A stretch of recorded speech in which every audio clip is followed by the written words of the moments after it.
ہم بدعت کریں، ہم خرافات کریں اور ہم کہیں صاحب اللہ کی مدد کیوں نہیں آتی؟ اللہ کی مدد کہاں سے آئے؟ قیامت کے دن جب اللہ کے نبی اپنی امت کے لوگوں کو حوض کوثر کا پانی پلائیں گے، بخاری کے الفاظ ہے، مسلم کے الفاظ ہے، اللہ کے نبی کچھ لوگوں کو حوض کوثر کا پانی پلانے لگیں گے، فرشتے روک دیں گے، اے محمد رسول اللہ صلی اللہ علیہ وسلم آپ ان کو حوض کوثر کا پانی نہیں پلا سکتے۔ اللہ کے نبی فرمائیں گے اے فرشتوں یہ میری امت کے لوگ ہیں، یہ میرا کلمہ پڑھنے والے لوگ ہیں، یہ میری مجھ کو ماننے والے لوگ ہیں۔ فرشتے جواب دیں گے انک لا تدری ما احدثوا بعدک، اے محمد رسول اللہ آپ نہیں جانتے انہوں نے آپ کے بعد آپ کے دین میں کون کون سے نئے نئے کام نکالے تھے۔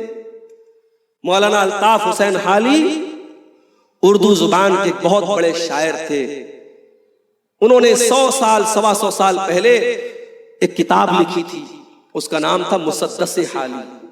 اس کتاب میں انہوں نے اس دور کے مسلمانوں کا نقشہ کھینچا تھا۔ آج 2024 میں بھی جب مولانا حالی کا ہم یہ شعر پڑھتے ہیں ایسا لگتا ہے مولانا حالی آج کے حالات کو دیکھ کے پڑھ رہے ہیں۔ کرے غیر گر بت کی پوجا تو کافر، کواکب میں مانے کرشمہ تو کافر، جھکے آگ پر بہر سجدہ تو کافر، جو ٹھہرا اے بیٹا خدا کا تو کافر، مگر مومنوں پر کشادہ ہے راہیں، پرستش کرے شوق سے جس کی چاہے، نبی کو جو چاہے خدا کر دکھائے، اماموں کا رتبہ نبی سے بڑھائے، مزاروں پہ جا جا کے نظریں چڑھائے، شہیدوں سے جا جا کے مانگے دعائیں، نہ توحید میں کچھ فرق اس سے آوے، نہ اسلام بگڑے نہ ایمان جاوے۔ میرے بھائی اپنی توحید کی حفاظت کر، نبی کے طریقے پر چل، نبی نے جو طریقہ ہم کو دیا ہے وہ سیف راستہ ہے، وہ سرکشت راستہ ہے، اسی پر چل کر کے نجات ملے گی۔ اپنے آپ کو بدعتوں سے بچا لے، اپنے آپ کو بدعتوں سے بچا لو میرے بھائی، اور نبی کے طریقے پر چلو تب اللہ کی مدد آئے۔ اللہ کی مدد کیوں نہیں آ رہی ہے؟ کیوں مسلمان برباد ہے؟ تیسری وجہ، آپس میں ہم لڑ رہے ہیں۔ میرے نزدیک جو غلط تھا، قبر پر سجدہ کرنا غلط تھا، میں نے بیان کیا، بدعت کرنا غلط تھا، میں نے بیان کیا، اس کے باوجود کبھی میں نے یہ تقریر میں نہیں کہا کہ فلاں فلاں مسلک والوں سے تم سلام مت کرنا، مصافحہ مت کرنا، ان کو دشمن سمجھنا، یہ میں نے نہ کبھی کہا ہے نہ میں کہوں گا، نہ ہمارے اسٹیج سے ایسی دعوت دی جاتی۔ ہم کہتے ٹھیک ہے، کوئی اپنے آپ کو بریلوی کہہ رہا ہے، کوئی اپنے آپ کو دیوبندی کہہ رہا ہے، ہم اہل حدیث ہیں، یہ اختلافات ہے، ہم ان کو دلیل کی روشنی میں حل کریں گے، مگر جب مسئلہ ایمان کا آئے گا، جب مسئلہ اسلام کا آئے گا، ہم دوسروں کے سامنے ایک ہو جائیں گے۔ آج کیا ہو رہا ہے؟ ڈاکٹر ذاکر نائک پر مصیبت آئی، سوشل میڈیا پر ایک بڑے ورگ نے، بڑی تعداد نے جشن منایا کہ چلو ڈاکٹر ذاکر نائک پر مصیبت آئی، ان کو دیش چھوڑ کے بھاگنا پڑا، بہت اچھا ہوا، لوگوں نے خوشی منائی۔ جماعت اہل حدیث کے کسی عالم پر کوئی مصیبت آئی، لوگوں نے خوشی منائی۔ مولانا کلیم صدیقی مظفر نگر یو پی کے رہنے والے، ان کو اریسٹ کیا گیا، گرفتار کیا گیا، مقدمہ چلا، کتنے دن وہ جیل میں رہے، ان کے مخالف فرقے والوں نے جشن منایا کہ صاحب چلو دوسری جماعت کا عالم پکڑا گیا، ہمیں تو بڑی خوشی کی بات ہے۔ اور آج حال کے دنوں میں ہم نے دیکھا کہ مولانا مفتی سلمان اظہری جو بریلوی مسلک کے بہت مشہور عالم اور مقرر ہیں، ان کو پولیس نے ایک بیان کی وجہ سے گرفتار کیا۔ ہم نے تو نہیں جشن منایا، ہمارے کسی اہل حدیث عالم نے، کسی اہل حدیث نے جشن نہیں منایا، خوشی نہیں منائی، اور نہ ہم منا سکتے ہیں۔ ہم نے کل بھی کہا تھا اور آج بھی کہہ رہے ہیں، جہاں ظلم ہو رہا ہو، جہاں اتیاچار ہو رہا ہو، جہاں غلط ہو رہا ہو، یہ مت دیکھو ہمارے مسلک کا آدمی ہے کہ نہیں ہے، ہماری پارٹی کا آدمی ہے کہ نہیں ہے، ہماری جماعت کا آدمی ہے کہ نہیں ہے۔ ظلم کے خلاف رہو، سچائی کے ساتھ رہو، ہم نے ہمیشہ یہ آواز دی ہے۔ میرے بھائی کب تک لڑتے رہیں گے آپس میں؟ کب تک مسلک کے نام پر بٹوارے کریں گے؟ ابھی ویڈیو آیا ہے فیس بک کے اوپر، ایک نوجوان کو کچھ لوگوں نے پکڑا کہ بول تو سنی ہے کہ نہیں؟ اس نے کہا بھائی میں پکا سنی ہوں۔ بول تو اعلیٰ حضرت کو مانتا ہے کہ نہیں مانتا؟ ہاں بھائی میں اعلیٰ حضرت کو۔ بول فلاں کافر ہے کہ نہیں ہے؟ ہاں میں فلاں کو کافر مانتا ہوں۔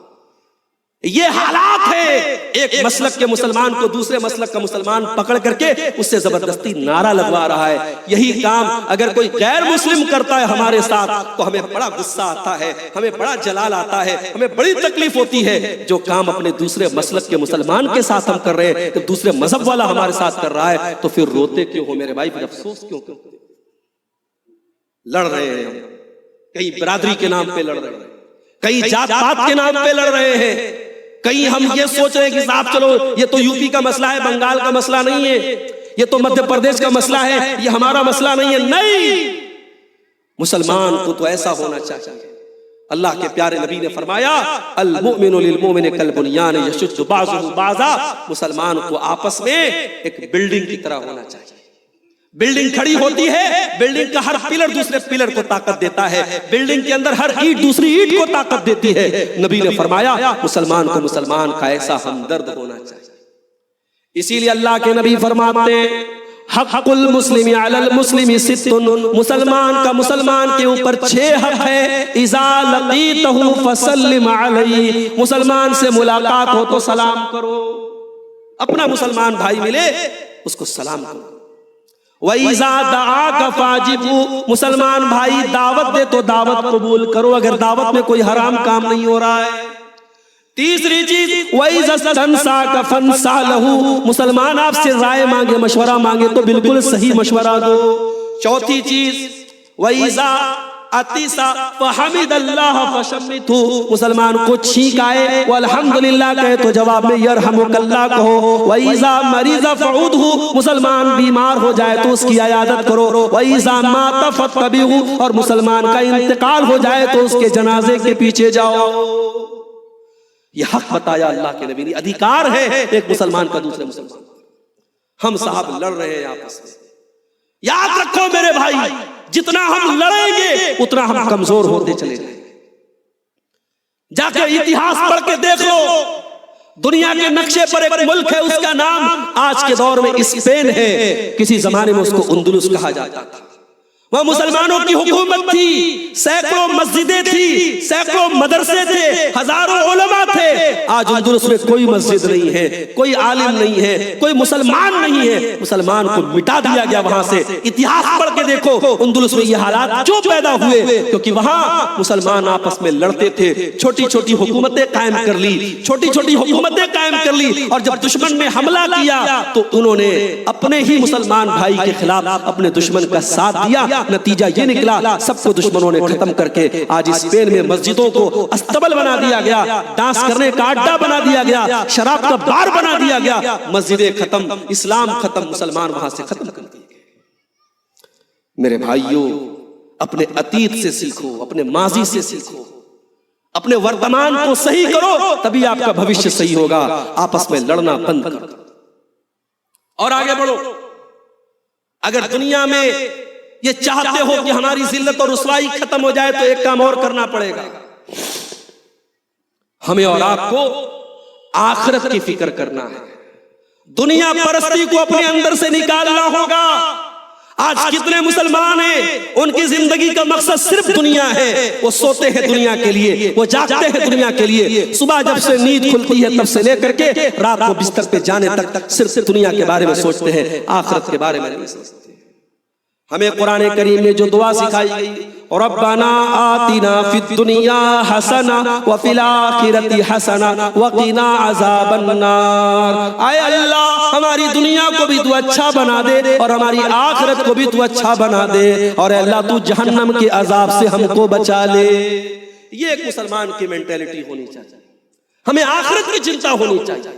دنیا میں کتنے دن رہنا ہے, 50 سال, 60 سال, 70 سال, اس کے بعد تو مر جانا ہے نا میرے بھائی. نوجوان یہ سوچتا ہے صاحب ابھی تو جوانی ہے, گلچھرے اڑا لو, موج مستی کر لو, کیا پتا جوانی کے بعد بڑھاپا تجھے نصیب ہوگا کہ نہیں ہوگا.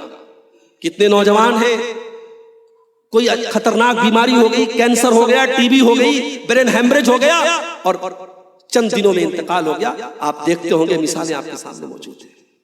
اسی لیے اللہ قرآن میں بار بار کہتا ہے وَمَا الْحَيَاةُ الدُّنْيَا إِلَّا مَتَاعُ الْغُرُورِ. میرے بندو تم دنیا کے دھوکے میں نہ پڑنا, دنیا تو دھوکے کا سامان ہے, دھوکے کی چیز ہے. دنیا سے دل نہ لگاؤ میرے بھائی، آخرت سے دل لگاؤ، آخرت کی فکر کرو، اچھا کھاؤ، اچھا کماؤ، اچھا پہنو، اپنی دنیا کو بہتر بناؤ، مگر دنیا کو سب کچھ مت سمجھو، دنیا کی زندگی کو سب کچھ مت سمجھو، اصل ٹارگٹ آخرت کو بناؤ۔ اسی لیے اللہ قرآن میں کہتا ہے کہ تم دنیا میں رہ کر کے آخرت کی تیاری کرو، وَأَحْسِنْ كَمَا أَحْسَنَ اللَّهُ إِلَيْكَ، اللہ نے آپ کو دولت دی ہے، پیسہ دیا ہے، اللہ کے دین میں خرچہ کرو، وَلَا تَبْغِ الْفَسَادَ فِي الْأَرْضِ، اور زمین کے اندر اپنی دولت کی وجہ سے فساد مت مچاؤ۔ چند پیسے ہو جائیں ہمارے نوجوان کے اوپر، بلٹ لے لیتا ہے، بلٹ لے کر کے ہائی وے پر نکل گیا، 100 کی 150 کی سپیڈ میں چلا رہا ہے، دنیا کو دکھا رہا ہے میں بہت بڑا بائک رائیڈر ہوں، میں 150 کی سپیڈ میں بائک چلا رہا ہوں، سامنے سے ٹرک آتا ہے، 150 کی سپیڈ میں یہ بلٹ چلا رہا تھا، ٹرک نے ذرا سا ٹچ کیا، بائک الگ اڑ گئی، یہ الگ اڑ گیا، سر الگ ہو گیا، دھڑ الگ ہو گیا۔ یہ کون سی تو نے عقل مندی کا کام کیا، کون سے تو نے صحیح کام کیا میرے بھائی؟ ہمارے یہاں بنارس میں، یو پی میں ایک روڈ بنا ہے پوروانچل ایکسپریس، بہار سے لے کر کے وہ روڈ کہاں تک گیا ہے؟ لکھنؤ تک گیا ہے، بہت بڑا روڈ ہے پوروانچل ایکسپریس۔ جب یہ روڈ نیا نیا بنا تھا، ایک نوجوان بی ایم ڈبلو کار اس نے خریدی تھی، اور بی ایم ڈبلو کار خرید کر کے اس نے لائیو ویڈیو چلایا کہ دیکھو میں کتنی سپیڈ سے اس پر کار چلا رہا ہوں۔ وہ 200 سوا 200 کی سپیڈ میں گاڑی بھگا رہا تھا، اچانک راستے میں ایک جگہ روڈ کچھ خراب تھا اور وہاں پہ کٹ کا نشان تھا، گاڑی کو کنٹرول نہیں کر پایا، اتنا خطرناک حادثہ ہوا، لائیو ویڈیو کے اندر اس کی موت دی گئی میرے بھائی، ختم ہو گیا وہیں پر۔ میرے بھائی زندگی کا کوئی بھروسہ نہیں، کب کون سا حادثہ ہو جائے، کون سا ایکسیڈنٹ آ جائے، کون سی بیماری ہو جائے اور ہمارا کام ختم ہو جائے۔ میرے نوجوان ساتھیوں، میری بہنوں، اپنی جوانی کو صاف رکھو، اپنے موبائل کو صاف رکھو۔ ہم اپنے کپڑے کو صاف رکھتے ہیں نا، کپڑے پہ ذرا سا داغ آ جائے ہم کپڑا چینج کر کے باہر نکلتے ہیں، ہم اپنے داغدار کپڑے کے ساتھ باہر نہیں نکلتے۔ میرے بھائیوں، اپنے دامن کو بھی پاک رکھو، اپنے موبائل کو بھی پاک رکھو، اپنی آنکھوں کو بھی پاک رکھو۔ یہ جو گانا بیٹھ کر کے سن رہے ہو، یہ جو موبائل پر گندی تصویریں دیکھ رہے ہو، یہ رات بھر غیر محرم سے جو چیٹنگ کر رہے ہو، باتیں کر رہے ہو، کیا پتا اسی حالت میں موت آ جائے، اسی حالت میں دل کی دھڑکن بند ہو جائے، اسی حالت میں اللہ کو پیارے ہو جاؤ، تو کل قیامت کے دن وہ گانا سنتے ہوئے، وہ گندی مووی دیکھتے ہوئے، وہ چیٹنگ کرتے ہوئے اٹھو گے۔ اللہ کے نبی فرماتے ہیں یحشر العبد علی ما مات علیہ، بندہ جس حال میں مرے گا اسی حال میں قیامت کے دن اٹھے گا۔ اس لیے میرے بھائی، دنیا کی محبت کو دل سے نکال دو، آخرت کی تیاری کرو۔ تمہارے نبی صحابہ کرام کی زندگیوں میں دیکھو، وہ آخرت کے لیے جیتے تھے، آخرت کی فکر کرتے تھے۔ تفصیل کا موقع نہیں، بہت سارے واقعات موجود ہیں کہ صحابہ کرام کس طریقے سے آخرت کی فکر کرتے تھے۔ اور آگے بڑھیے، ہمارے پاس دین کی نالج نہیں ہے۔ اگر میں پوچھوں یہاں جتنے لوگ بیٹھے ہیں، ہماری مائیں بہنیں تو چلو وہ جنازے کی نماز نہیں پڑھتی ہیں عام طور سے، میں آپ سے پوچھتا ہوں جنازے کی نماز کا طریقہ کتنے لوگوں کو آتا ہے؟ اگر میں ہاتھ اٹھواؤں کتنے لوگوں کو جنازے کی نماز کی دعا یاد نہیں ہے؟ کتنے مسلمان ہیں ان کو دعائے قنوت یاد نہیں ہے؟ کتنے مسلمان ان کو غسل کا صحیح طریقہ نہیں معلوم ہے؟ کتنے مسلمان اللہ کے بارے میں بنیادی بات نہیں جانتے؟ دنیا کے بارے میں بہت ماہر ہے صاحب، دنیا کی بات آپ کر لیں، پالیٹکس کی بات کر لیں، آپ راجنیتی کی بات کر لیں، آپ فلمی دنیا کی بات کر لیں، آپ کرکٹ کی دنیا کی بات کر لیں، بڑی نالج ہے، دین کے معاملے میں زیرو ہے۔ میرے پیارے ساتھیو، اللہ قرآن میں کہتا ہے یعلمون ظاہرا من الحیات الدنیا وہم عن الآخرۃ ہم غافلون۔ یہ بے ایمان لوگوں کی نشانی ہے، یہ کافر کی نشانی ہے، یہ مشرک کی نشانی ہے کہ وہ دنیا کے بارے میں بڑی نالج رکھتا ہے لیکن آخرت کے بارے میں کوئی نالج نہیں رکھتا۔ اس آیت کی تفسیر میں امام حسن بصری کہتے ہیں کہ بعض لوگ اتنے ماہر ہوتے ہیں کہ اپنے ناخن پر رکھ کر کے سونے کا سکہ، وہ سونے کے سکے کا وزن بتا دیتے ہیں، مگر 2 رکعت نماز پڑھنے کا طریقہ ان کو نہیں آتا۔ میرے بھائیوں، آج حالات یہی ہے، ہم دین کے نام پر بالکل زیرو ہیں۔ جب ہمیں دین کی کوئی جانکاری نہیں ہے، سال میں ایک جلسہ ہوتا ہے، انٹرٹینمنٹ کے طور پر، منورنجن کے طور پر، تفریح کے طور پر ہم آئے، تھوڑا گھوما، تھوڑا پھرا، تھوڑا دکان سے کچھ کھا لیا تو 2-4 گھنٹہ پنڈال کے نیچے بیٹھ گئے، ایک کان سے عالم کا بیان سنا، دوسرے کان سے اڑا دیا، پھر گھر چلے گئے۔ دین ایسے نہیں سیکھا جاتا ہے میرے بھائی، دین کسی استاد سے سیکھا جاتا ہے۔ دین کہ جو پراپر طریقے ہیں سیکھنے کے، دین آپ سیکھیے، دین کے بارے میں جانیے، اپنے علماء سے کانٹیکٹ کیجیے، اپنے علماء سے پوچھیے اور دین کی بیسک نالج حاصل کیجیے۔ صرف عبدالغفار صاحب کا کام نہیں ہے، صرف مولانا مدنی صاحب کا کام نہیں ہے، یہ ہمارے علماء کا کام نہیں ہے، صرف دین کی بیسک نالج ہم سب کو حاصل کرنا چاہیے۔ آج حالات یہ ہے، دین کی جانکاری نہ ہونے کی وجہ سے ہمارے نوجوان کو جہاں جو لے کے چلا جا رہا ہے وہ ادھر کی طرف چلا جا رہا ہے اور بربادی کے راستے پر جا رہا ہے۔ اور آگے بڑھیے، ہماری بربادی کی ایک وجہ اور بھی ہے، ہماری عورتوں کا بگاڑ۔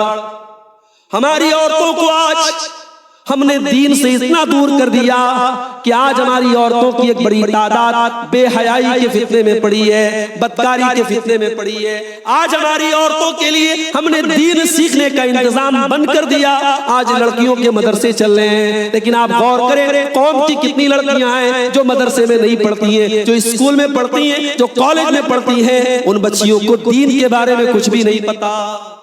مسجد میں جمعہ کا خطبہ ہو رہا ہے، لیکن ہماری بہت ساری مسجدوں میں بنگال اور جھارکھنڈ میں میں نے دیکھا جمعہ کی نماز میں مسجد میں عورتوں کا انتظام نہیں۔ کیوں نہیں ہے میرے بھائی؟ کیا پیسے کی کمی ہے آپ کے پاس؟ الحمدللہ بہت پیسہ ہے، لیکن مسجد میں عورت کے لیے آپ نے انتظام نہیں کیا۔ کیوں نہیں کیا؟ قیامت کے دن آپ کی گردن پکڑی جائے گی کہ جس دور میں آپ کی عورتوں کو بگاڑا جا رہا تھا، فیس بک کے اوپر، یوٹیوب کے اوپر، انسٹاگرام کے اوپر آپ کی قوم کی بیٹیوں کو برباد کیا جا رہا تھا، آپ نے اپنی قوم کی بیٹیوں کو دین سکھانے کے لیے کیا کیا؟ میرے پیارے ساتھیوں، اپنی مسجدوں میں عورتوں کا انتظام کرو۔ جمعہ کی نماز میں اپنے گھر کی عورتوں کو لے کے جاؤ، اپنی عورتوں کو دین سکھاؤ۔ آج عورتوں کی وجہ سے بھی بہت ساری برائیاں۔ حالات یہ ہے، مسلمان گھر کی شادی ہے، ویڈیو ریکارڈنگ کرنے والا کیمرہ مین آتا ہے، لڑکیوں کے کمرے میں، دلہن کے کمرے میں جاتا ہے اور ایک ایک ایکٹیویٹی کو ریکارڈ کر رہا ہے۔ دلہن موجود ہے، گھر کی عورتیں موجود ہیں، ساڑی پہنے ہوئے، لہنگا پہنے ہوئے، خوبصورت کپڑے پہنے ہوئے، میک اپ کیے ہوئے، وہ کیمرہ مین، وہ ریکارڈنگ کرنے والا آپ کے اور ہمارے گھر کی عورتوں کی عزت کو ریکارڈ کر رہا ہے۔ او مسلمانوں، تمہاری غیرت کہاں چلی گئی؟ تمہاری شرم و حیا کہاں مر گئی کہ آج غیر محرم تمہارے گھر کی عورتوں کی ایک ایک ادا کو ریکارڈ کر رہا ہے؟ یہ بے حیائی اور یہ بے شرمی تم کیوں کر رہے ہو؟ شادی بیاہ کے موقع پر بڑی بے حیائی ہو رہی ہے۔ میرے بھائیو، اپنے گھر کا ماحول اسلامی بناؤ، اپنے گھر میں اسلام کا ماحول پیدا کرو، شرم و حیا کا ماحول پیدا کرو۔ آپ کے گھر میں کوئی غیر مرد آئے تو آپ کی بیوی سے، آپ کی ماں سے، آپ کی بہن سے وہ پردے کا ایک ماحول ہو۔ یہ نہ ہو کہ آپ کے گھر میں کوئی بھی آئے، وہ محلے کا ہے، گاؤں کا ہے، آپ کی بہن کے سامنے آ جاتا ہے، آپ کی بیٹی کے سامنے آ جاتا ہے۔ نہیں، آپ کے گھر میں شرم و حیا کا ماحول ہو، پردے کا ماحول۔ جب آپ اپنی بیوی کو کپڑا دلانے جائیں، اپنی بہن کو کپڑا دلانے جائیں، اپنی بیٹی کو کپڑا دلانے جائیں تو آپ کے سامنے نبی کی وہ حدیثیں بھی موجود ہو کہ مسلمان عورت کا کپڑا کیسا ہونا چاہیے۔ مجھے تو کبھی کبھی بڑی حیرت ہوتی ہے، مسلمان لڑکیاں ایسے کپڑے پہن کر کے چل رہی ہیں کہ لگتا ہی نہیں کہ یہ مسلمان عورت ہے۔ اس کے جسم کے تمام اعضاء نظر آ رہے ہیں، اس کی آدھا شریر نظر آ رہا ہے، اور صاحب وہ، اس کا نام ریحانہ ہے، اس کا نام عائشہ ہے، اس کا نام خدیجہ ہے، اس کا نام فاطمہ ہے، مسلمان باپ کی بیٹی ہے، مسلمان گھر کی لڑکی ہے۔ اپنی عورتوں کو دین سکھاؤ میرے بھائی، یہ کوئی چھوٹا موٹا مسئلہ نہیں ہے۔ جب اللہ قرآن میں کہہ رہا ہے وَلْيَضْرِبْنَ بِخُمُرِهِنَّ عَلَى جُيُوبِهِنَّ، اے مسلمان عورت تیرا دوپٹہ تیرے سینے پر ہونا چاہیے۔ اللہ قرآن میں ایک عورت کو دوپٹہ رکھنے کا طریقہ بتا رہا ہے، اور یہی نہیں، اللہ کہتا ہے وَلَا يَضْرِبْنَ بِأَرْجُلِهِنَّ لِيُعْلَمَ مَا يُخْفِينَ مِنْ زِينَتِهِنَّ، اے مسلمان عورتوں جب تم گھر میں چلا کرو یا باہر چلا کرو تو زمین پر اپنے پاؤں کو زور زور سے مار کے نہ چلا کرو، تمہارے پائل کی آواز بھی غیر مردوں کے کان تک نہ جائے۔ جو قرآن آپ کے پائل کی آواز کو بھی غیر مردوں تک جانے کی اجازت نہیں دیتا، وہ قرآن آپ کو اس بات کی اجازت دے دے گا کہ اسٹیٹس پر سج کے سور کے میک اپ کر کے آپ اپنے فوٹو ڈالیں، فیس بک پر اپنے فوٹو ڈالیں، انسٹاگرام پر اپنے ویڈیو ڈالیں۔ خبردار میری بہنوں، میری قوم کی بچیوں، اپنی شرم و حیا کی حفاظت کرو، اپنی غیرت کی حفاظت کرو۔ اور ایک بڑے پوائنٹ کی بات بتا رہا ہوں، سوشل میڈیا آج لڑکیوں کو اور عورتوں کو پھنسانے کا بہت بڑا ذریعہ بن چکا ہے۔ یہاں آپ کے ان باکس میں کوئی آتا ہے اور سلام کر کے آپ کی حال چال لے کے پہلے آپ کو اپنی بہن بناتا ہے، اس کے بعد دھیرے دھیرے پرسنل باتیں کرنے لگتا ہے، پھر محبت کا اقرار کرنے لگتا ہے، پھر وہ کہاں آپ کو لے کے جائے گا اس کا کوئی اندازہ نہیں ہے۔ یاد رکھو میری بہنوں، فیس بک پر کوئی آپ کو اپنی بہن کہہ دے تو آپ اس کی بہن نہیں ہو جائیں گی۔ واٹس ایپ پر کوئی آگے آپ کو اپنی بہن کہہ دے آپ اس کی بہن نہیں ہو جائیں گی۔ آپ کو یہ یاد رکھنا چاہیے، مرد مرد ہی ہوتا ہے، وہ عالم ہو، وہ حافظ ہو، وہ بوڑھا ہو، مرد مرد ہوتا ہے۔ اور شریعت اس بات کی اجازت نہیں دیتی ہے کہ کوئی غیر مرد اور غیر عورت کے ساتھ تنہائی میں رہے، اکیلے میں رہے۔ اگر کوئی غیر مرد کسی غیر عورت کے ساتھ اکیلے میں رہے گا تو اللہ کے نبی فرماتے تیسرا شیطان ہے۔ جوان لڑکیوں کو ٹیوشن پڑھانے کے لیے آپ جو ہے کسی حافظ جی کو، کسی قاری صاحب کو، کسی مولوی صاحب کو بلاتے، غلط ہے، یہ مناسب نہیں ہے، صحیح نہیں ہے۔ یہ اکیلے کمرے میں بیٹھ کر کے وہ پڑھ رہی ہے، جوان بیٹی ہے، اور حافظ صاحب اور قاری صاحب پڑھا رہے۔ کیوں نہیں آپ نے، جب وہ بچی چھوٹی سی تھی، جب وہ 6 سال کی تھی، 8 سال کی تھی، آپ نے قرآن اس کو کیوں نہیں پڑھایا؟ اور اگر بچی بڑی ہو گئی ہے اور قرآن پڑھنا چاہتی ہے تو کسی عورت ٹیوٹر کا انتظام کرو۔ جوان لڑکی کو کسی مرد سے ٹیوشن پڑھوانا میرے بھائیوں، یہ اپنے بچوں کو اور بچیوں کو زنا کاری کے خطرے میں ڈالنے کے برابر ہے۔ اسلام بڑا صاف ستھرا دین ہے۔ اسلام ہمیں زنا کے قریب بھی جانے سے منع کرتا ہے، وَلَا تَقْرَبُوا الزِّنَا إِنَّهُ كَانَ فَاحِشَةً وَسَاءَ سَبِيلًا۔ زنا کے تمہیں قریب بھی نہیں جانا ہے، اور اسی لیے اسلام نے پردے کا حکم دیا ہے، اسلام نے محرم اور غیر محرم کا حکم دیا ہے، اسلام نے ایک عورت کو دوپٹہ رکھنے کا حکم دیا ہے، ایک عورت کو گھر سے پردے میں نکلنے کا حکم دیا ہے۔ اپنے گھر کی عورتوں کی اصلاح کرو میرے بھائی۔ اور میری ماں اور بہنوں، برا مت ماننا، آپ کا جنت میں جانا آسان کام ہے مردوں کے مقابلے۔ آج تک آپ نے یہ حدیث سنی ہوگی، جہنم میں عورتیں زیادہ جائیں گی۔ میں وہ حدیث آپ کو نہیں سنا رہا ہوں، میں دوسری حدیث آپ کو سنا رہا ہوں۔ عورت کا جہنم میں جانا آپ نے سنا ہوگا، میں عورت جنت میں کیسے جائے گی طریقہ بتا رہا ہوں۔ عورت 4 کام کر لے جنت میں چلی جائے، 5واں کوئی کام نہیں کرنا ہے۔ 4 کام اگر صحیح طریقے سے کر لے عورت جنت میں چلی جائے گی۔ اذا صلت المرأة خمسها وصامت شهرها واطاعت زوجها واحسنت فرجها، جو عورت 5 ٹائم کی نماز کی پابندی کرتی ہے، جو عورت رمضان کے روزے رکھتی ہے، جو عورت اپنے شادی کے بعد اپنے شوہر کی خدمت کرتی ہے، اس کی اطاعت کرتی ہے، اور جو عورت اپنی عزت و آبرو کی حفاظت کرتی ہے، جس عورت کے اندر یہ 4 چیزیں پیدا ہو جائیں، اللہ کے نبی فرماتے دخلت من ای ابواب الجنت شاء، ایسی عورت جنت کے جس دروازے سے چاہے جنت میں جا سکتی ہے۔ جنت کے سارے گیٹ اللہ تعالیٰ کھول دے گا، تو چلی جا تجھے جس گیٹ میں سے جانا ہو۔ کچھ عورتیں ہوتی ہیں ہر تقریر میں جائیں گی، پتہ لگ جائے عبدالغفار صاحب کی تقریر ہو رہی ہے، مولانا جرجی صاحب کی تقریر ہو رہی ہے، مولانا فلاق صاحب کی تقریر ہو رہی ہے، مولانا بدرالدجا صاحب کی تقریر ہو رہی ہے، وہ عورت بڑے شوق سے تیار ہو کے جلسے میں جاتی ہے، ہر تقریر سنتی ہے، مگر گھر میں شوہر سے ڈھنگ سے بات تک نہیں کرتی ہے، شوہر کی خدمت کرنے کو عیب سمجھتی ہے۔ شوہر اگر رات اٹھ کر کے 1 گلاس پانی مانگ لے تو بڑے غصے سے کہتی ہے آپ کا ہاتھ ٹوٹ گیا ہے کیا، جا کے اپنے ہاتھ سے پانی پی۔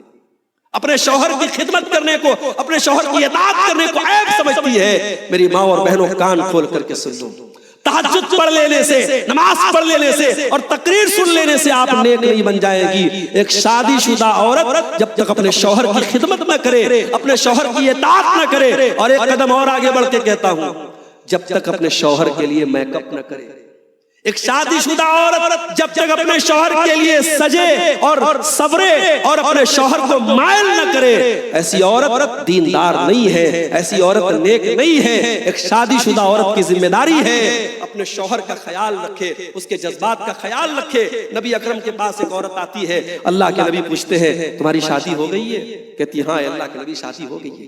آپ نے پوچھا تم اپنے شوہر کے ساتھ کیسا سلوک کرتی ہو، کیسا ویوہار کرتی ہو؟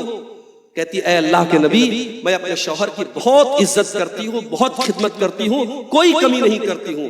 اللہ کے نبی نے فرمایا دیکھو فانظری اینما انت منہ، دیکھ لو، تم غور کر لو، تمہارا شوہر ہی تمہاری جنت بھی ہے اور تمہارا شوہر ہی تمہاری جہنم بھی ہے۔